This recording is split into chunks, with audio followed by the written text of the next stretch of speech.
Fala pessoal, vamos continuar nossos estudos de física. Hoje vamos falar de novo, falar mais um pouco, sobre termologia e vamos mesclar um pouco do que a gente aprendeu nas aulas passadas. Nas aulas passadas de calorimetria a gente falou de calor sensível e calor latente, tá? E na aula de hoje a gente vai juntar essas duas coisas e estudar todo o processo, tá? Que envolve a troca de calor no gráfico de calorimetria. Beleza, gente? Ótimo. Então, só para lembrar da aula passada, a gente viu que calor sensível, e macete, lembra? Era aquele calor responsável pela variação da temperatura, tá? Ou calor responsável pela variação da agitação das moléculas. Beleza? E também vimos o calor latente, que era o calor responsável pela mudança do estado físico da matéria, tá? De sólido para o líquido, de líquido para o gasoso ou nos processos contrários. Bom, como é que a gente decorava essas duas coisas? Que macete e que moleza. Beleza, gente? Ótimo. E onde a gente vai encaixar isso e cadê aquele gráfico que eu falei no começo, né? O gráfico mais importante em calorimetria é o gráfico de calor por temperatura. Bom, então eu tenho um dos eixos que vai me mostrar as informações de calor, tá? Enquanto o outro eixo aqui, enquanto o outro eixo vai me dar a temperatura da substância que a gente está estudando. Beleza? Ótimo. E para que a gente tenha um exemplo que fique mais fácil entender esse gráfico, eu vou pegar o seguinte. Vamos pegar que a gente colocou vamos pensar que a gente colocou numa panela uma quantidade de 100 gramas de gelo. Bom, e vamos lá. A gente sabe, olhando na nossa tabelinha lá de calor específico, que o calor específico do gelo é 0,55 caloria grama grau Celsius. O que significa isso? Significa que eu preciso dar ao gelo 0,55 calorias, tá? Para que 1 grama desse gelo aumente 1 grau Celsius. Bom? Ótimo. Então vamos lá. Vamos supor também que inicialmente esse gelo esteja a menos 20 graus Celsius. E aí eu vou fazer o seguinte, vou colocar esse gelo, tá? Dentro de um recipiente, é óbvio, né? Numa chama. Bem, como nós vimos na aula passada, né? Essa chama, o ar que está mais quente, então ela vai ceder calor para o nosso recipiente e vai ceder calor para o gelo. Bem, o que vai acontecer com o gelo quando ele vai absorver esse calor? Bem, lembra na aula passada? Ele vai fazer o seguinte, ele vai aumentar sua temperatura. Então, o que quer dizer esse gráfico aqui, gente? Ele é um gráfico crescente, não é? Então, quanto mais calor eu vou ceder para o meu sistema, maior a temperatura. Ou seja, acrescento o calor, a temperatura vai subindo. Até chegar a temperatura de 0 graus Celsius. Considerando que nós estamos numa pressão de 1 atm, nós sabemos que o ponto de fusão do gelo, ou da água, vice-versa, gente, ele é 0 graus. Então, quando chega aqui a 0 graus, o que vai acontecer? Eu vou parar de aquecer e aí a gente vai começar a mudar o estado. Tudo bem? Mas vamos estudar o que está acontecendo aqui. É um gráfico que está aumentando a temperatura, certo? Então, se está aumentando a temperatura, a gente sabe que esse calor é o calor sensível. Nós sabemos também que é fácil calcular esse calor sensível. Basta multiplicar a massa, o calor específico do gelo, vezes a variação de temperatura, que neste caso é de 20 graus. Bem? Ótimo. Então vamos continuar nosso problema aí. Chegamos no 0 graus, o que vai acontecer agora? Opa, só lembrando que aqui eu só tenho gelo, hein, gente? Só tenho sólido. Quando eu chego aqui, o que vai acontecer? Agora eu vou ter meu calor latente, eu vou ter só a mudança de estado. E como eu disse para vocês nas aulas passadas, quando eu tenho mudança de estado, a minha substância deixa de mudar a temperatura. Tá? É como se ela fosse um sistema inteligente que vai usar todo o calor fornecido para ela para mudar estado. E só depois que ela mudar de estado totalmente é que ela vai voltar a ter um aumento de temperatura. Beleza? Então vamos seguir aqui que vocês vão entender isso. Então, Nesse pedaço aqui a gente tem o calor latente, dá para calcular também.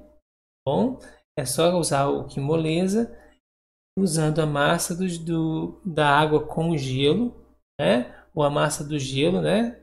Vezes o calor latente de fusão. Para quem não lembra, o calor latente de fusão é 80 por grama. E nessa situação aqui, gente, a gente vai ter uma mistura, tá? De gelo com água, ou seja, a gente vai ter uma mistura de sólido com líquido. Bom, aí a questão é, professor, eu vou ter mais água, eu vou ter mais gelo? Gente, tudo depende de onde a gente está aqui no gráfico. Bom, o que acontece aqui? Nesse início eu só tenho gelo. A partir do momento em que eu vou aumentando essa temperatura, eu vou conseguindo transformar mais a massa de gelo em água, vai aumentando a quantidade de água, tá? Até que eu chegue nesse ponto aqui no limiar, onde eu vou ter apenas água. Bom, eu começo só com gelo, termino só com água. E no meio do processo, né, isso vai se modificando, mas a massa, a quantidade de matéria não pode mudar, né, gente? Então eu vou ter 100 gramas, que é o total das duas coisas. É fácil calcular, tá, gente? Basta a gente saber quanta energia a gente tem para saber qual a quantidade de gelo que está sendo de água que está sendo formada aqui. A gente vai ver nos nossos exercícios. Perfeito. Vamos continuar nossa caminhada, né? Agora que a gente já transformou tudo em água, o que vai acontecer? Nossa temperatura vai voltar a aumentar, porque eu não tenho mais gelo. Bem, gente? Eu vou ter de novo só água agora e eu vou ter um aumento na nossa temperatura. Então, se tem um aumento, né, gente? Esse aumento vai acontecer até 100 graus Celsius, e é onde a gente encontra o ponto de ebulição, certo? Ótimo. Então, vamos lá. Se aqui eu tenho calor sensível, posso usar o quê? Que macete, né? Só que lembrar de uma coisa, gente. Aqui eu usei o C do gelo, que aqui era gelo. Agora aqui é água, então vamos usar o C da água, e a gente viu que o C da água é o maior C, né, o maior calor específico, que é igual a 1 caloria por grama grau Celsius. Beleza? E aí o que vai acontecer? Vai acontecer esse aquecimento até chegar nos 100 graus, e quando chegar nos 100 graus, lembrando que aqui é líquido, né? Quando chegar nos 100 graus, aí eu vou ter mais uma vez, meu sistema para de mudar a temperatura, e ele vai usar toda a energia dele para mudar o estado. Ou seja, eu vou começar a ter a formação de vapor, a formação de gás. Tenho mais uma vez calor latente, porque eu estou mudando de estado, mas agora é um calor latente de vaporização. Beleza? E o calor latente de vaporização é diferente do calor latente de fusão, porque são processos distintos. Aqui eu vou precisar de mais energia, tá? Já viu isso na aula passada. E neste caso, eu vou ter a mistura de líquido com gasoso. Bom, e aqui é a mesma história, gente. Ah, professor, eu tenho mais líquido, eu tenho mais gás. Depende de onde eu estou nessa reta. No começo aqui, eu só tenho líquido. À medida que eu vou esquentando, né, eu vou fazendo a transformação e vou aumentando o número, a quantidade de gás. Bem, até que eu chegue aqui, né, aumentando a velocidade, a quantidade de vapor, na realidade, tá, gente? Até que eu chegue aqui e eu tenho só vapor, não tenho mais líquido. Bem? Perfeito.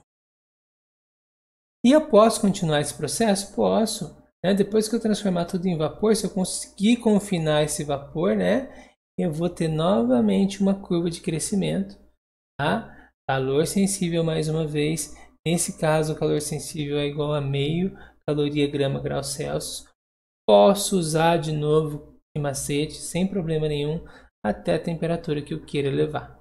Bem, professor, eu vou ter uma nova mudança de estado? Aí nós temos um problema, tá, gente? Quando a gente começa a esquentar muito esse vapor, tá? Ele se torna um gás, né? Esse gás, ele vai começar a esquentar tanto que aí ele vai desprender as moléculas, os átomos das moléculas vão começar a se soltar, e a gente vai ter a formação de gases ionizados, que são os plasmas, tá? Mas esse patamar aqui horizontal, ele só acontece até aqui. E é o que interessa para a gente aqui no ensino médio. Bom, então vamos nos preocupar apenas com essa situação. Beleza? Perfeito, então, gente. Ótimo. Olha que legal. Já que eu tenho um exemplo aqui eu tenho valores, né? Eu tenho um exemplo para vocês com valores, a gente pode calcular então a quantidade de calor de cada etapa.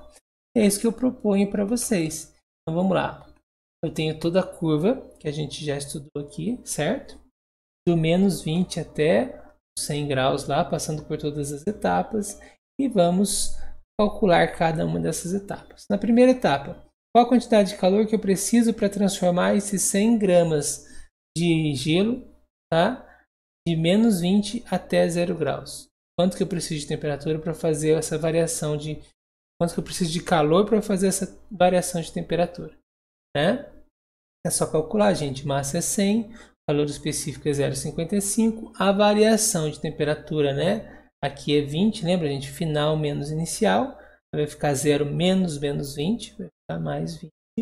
Nós temos uma quantidade de calor de 1.100 calorias para eu conseguir fazer essa elevação. Bom, então o gelo vai absorver da chama, tá? Do sistema ali, vai absorver 1.100 calorias para conseguir fazer essa variação de temperatura. Bem, sofrer essa variação de temperatura. Ótimo, perfeito. E agora, essa outra etapa, quanto de calor eu preciso para completar essa etapa, ou seja, transformar todo o gelo em água?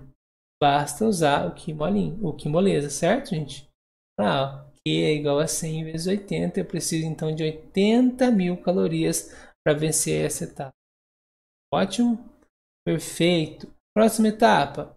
Opa, agora eu estou subindo, né? Se eu estou subindo, estou variando a temperatura, calor sensível e macete. Usando o C da água, 100 vezes 1 vezes 100, que é a variação de temperatura, né? Foi de 0 até 100. Então eu tenho aqui 10.000 calorias para conseguir fazer com que a água saia de 0 graus e chegue a 100 graus Celsius. Bem? E agora, quanto que eu preciso para completar? Vaporizar toda a água. É só fazer o cálculo. Agora não tem mudança de temperatura, tem mudança de estado. Vou usar o Q-moleza e é 540 vezes 100. Vai me dar 54.000, certo, gente? Calorias. Então, etapa que mais necessita de energia ou etapa mais energética. Bem, só um cuidado, tá, gente? Eu calculei a variação aqui, né? O calor envolvido em cada etapa. Para eu colocar no gráfico, eu não vou poder colocar 1.100, 8.000 e assim por diante, né? Eu vou ter que ir somando a quantidade de calor envolvida em cada etapa. Se eu quiser colocar no gráfico aqui, né? Eu sei que aqui no gráfico é a indicação de 1.100 calorias. Depois aqui eu tenho que somar mais essa etapa, ou seja, vai ser 1.100 mais 8.000, eu vou ter 9.100 calorias aqui para completar toda essa etapa. Para completar toda a etapa aqui de menos 20 até 100 graus Celsius, eu vou precisar somar mais essa etapa, eu vou ter 19.100 calorias. E para evaporar toda a água, tá? Eu vou ter que completar todas as etapas, então eu tenho que somar todas as energias. E eu preciso de uma quantidade de energia de 73.100 calorias. Beleza? Essa é a quantidade de calor que eu preciso para evaporar todo esse gelo que estava a menos 20 graus Celsius. Beleza, gente? É isso aí. O que mais eu posso ter desses gráficos, tá, gente? Existem outras informações muito importantes. Se esse gráfico é crescente, quer dizer que o seu sistema está absorvendo energia, ele está ganhando energia, né? Então a quantidade de calor é positivo, como eu já disse para vocês, eu estou recebendo energia. Se esse gráfico for decrescente, o que está acontecendo aqui? O sistema está cedendo energia, tá? Eu podia estudar um gás que está sendo, cuja energia está sendo cedida, né? E ele vai se transformando no vapor, né? Vai se transformando em líquido e depois sólido, e esse sistema seria representado por uma curva decrescente. Bom, e para finalizar aqui, gente, o estudo dessa curva, um ponto importante é no calor sensível, a inclinação dessa reta aí, ó, calor sensível. Bem, o que a gente consegue obter através dessa inclinação? Para a gente entender isso, gente, a gente vai fazer a mesma coisa que a gente sempre fez, tá? Com os outros gráficos em física. Vamos lá. Eu tenho que essa variação aqui embaixo é o calor. Essa variação aqui é de temperatura. Tem um triângulo retângulo, então eu posso usar a definição de tangente. A inclinação é igual a tangente do ângulo alfa, e vai ser a variação de temperatura sobre a variação de calor. Bem, poderia até colocar um delta aqui. Perfeito. Então esse nosso Q, tá? Nós sabemos que é um calor sensível, então eu posso usar o macete sem problema nenhum. E lembrar lá da nossa primeira aula que M vezes C é o Czão, né? Capacidade térmica, tá? E se eu juntar essas duas equações, eu vou perceber que a tangente ela vai ser o inverso da capacidade. Então a inclinação dessa reta está ligada, tá, à capacidade térmica do nosso corpo, substância que a gente está estudando. Beleza, gente? Para vocês entenderem melhor essa parte aí, eu separei um exercício para vocês. Então, bora lá fazer o exercício. Vamos ao enunciado do exercício. Considere x e y dois corpos homogêneos constituídos por substâncias distintas, cujas massas correspondem respectivamente a 20 e 10 gramas. O gráfico abaixo mostra as variações de temperatura desses corpos em função do calor absorvido por eles durante um processo de aquecimento. Aqui o gráfico de calor, tá, por temperatura, como eu mostrei para vocês. A diferença aqui é que está em Kelvin, tá, gente? Isso não é problema para a gente. Vamos lá. Determine as capacidades térmicas, então, de X e Y e também os calores específicos dessas substâncias. Então, o que ele está pedindo aqui nesse problema? Tá, gente? Vamos lá. Ele está pedindo calor específico, capacidade térmica de X e a capacidade térmica de Y, e está pedindo também o Czinho, né? O calor específico de X e o calor específico. É isso que ele está pedindo para a gente. Vamos lá. Nós temos aqui esse gráfico, que é um gráfico de variação de temperatura com calor, então um gráfico envolvendo calor específico, certo, gente? E calor específico, calor sensível, é o que macete. Isso que é igual a MC delta θ. Alguns alunos me perguntam, professor, não é que macete, então não é delta T? Gente, eu não uso delta T porque é muito comum aqui, tá? A gente usar essas equações com o tempo, por conta da potência e tudo mais que a gente já viu nas aulas anteriores. Então, para não confundir, eu deixo T para tempo e θ para graus Celsius, tá bom? Então, vamos lá. Lembrando aqui também que M vezes C é a nossa capacidade térmica, tá bom? Então, a gente pode escrever a capacidade térmica, né? Passando esse delta para cá como a razão, calor e temperatura. E nós temos, né, calor e temperatura para cada uma delas. Então, o que a gente pode fazer aqui? Vamos fazer primeiro a capacidade térmica do X. Bom, como é que a gente descobre a capacidade do X? Vamos lá. Pega o intervalo de calor para o X e o delta. Se quiser colocar delta aqui também vale, tá, gente? Fica à vontade aí. Ótimo. Vamos lá. Qual que é o intervalo de calor para o X? Ele sai de 0 até 80. Então, o intervalo de calor aqui é 80. Bem? E qual é o intervalo de temperatura? Temperatura, o X está aqui, né, gente? E o X está aqui. Então, temos um intervalo de 273 a 281. Ou seja, temos um intervalo de 8 Kelvin. Bom? Ah, professor, mas não é grau Celsius que a gente está usando? Gente, a variação, quem não lembra, a variação em Celsius é idêntica à variação Kelvin. Bom? Então, eu variar 8 graus Celsius é igual a eu variar 8 Kelvin. Então, aqui eu posso escrever graus Celsius sem problema. Bom? Então, nossa capacidade térmica X vai ser igual a 10 calorias por grau Celsius. Tudo bem, gente? Só pedir 80 por feito?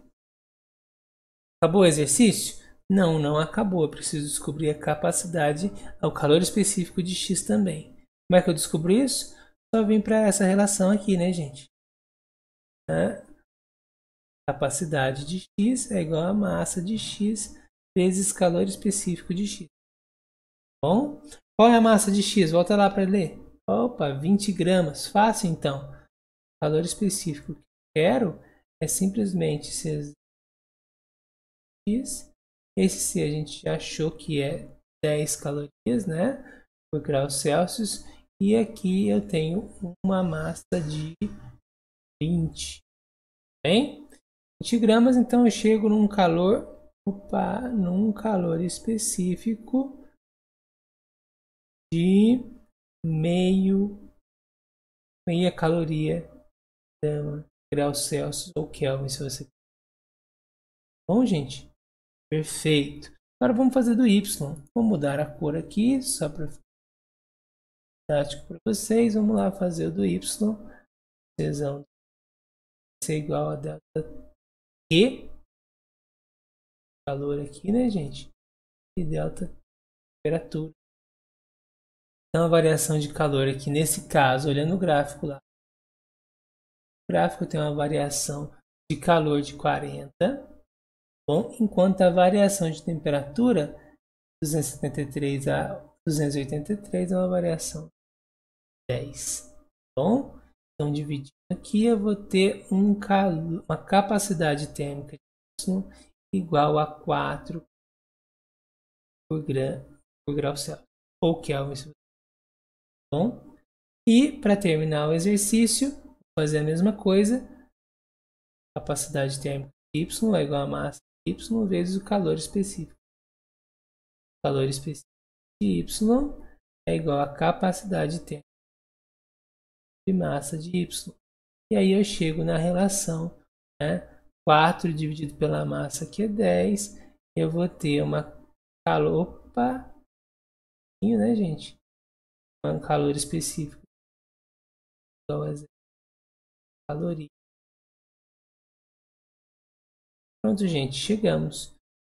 Calculamos a capacidade térmica dos dois e também o calor específico. Lembrando que capacidade térmica está ligada ao corpo inteiro e calor específico está ligado à substância. Beleza, gente? É isso aí e até a próxima aula.